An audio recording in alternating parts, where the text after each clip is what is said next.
So as much as you can with your writing that's not in academia, remind yourself that you just need to use the number of words that are needed to say what you need to say.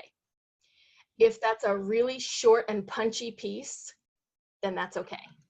If it takes 3 pages or 3 paragraphs or whatever that might be, then that's what it will need to be. One of the things that I encourage people is not to necessarily set a word count goal unless they're working on a book or a large project. Like their daily word count, they might say, oh, I have to write this blog post and it has to be 1,200 words. It doesn't necessarily. What if you write 400 words, you've said what needs to be said, you're done, and then you're padding the paper for the professor? You know, we don't want to create a situation like that. I'm sorry, Tammy, what was it that you were going to say? Oh, I was trying to type it. I'm like, I don't know, this might be bad. Okay. I was going to say, it's kind of like reiterating what you were saying is, it helps to know what your purpose is for the piece.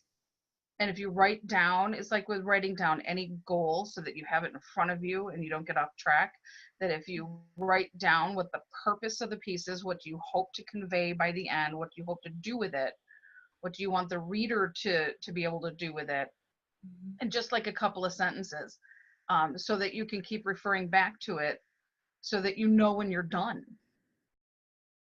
You can say, okay, I have actually completed this. I don't think I need to do anything more.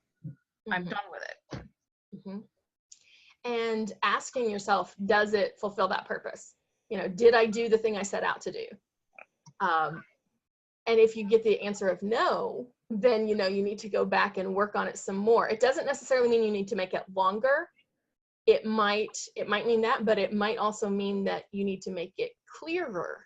So there may be some examples that are not very illustrative of what you want to get across. And so you might want to use a different example in there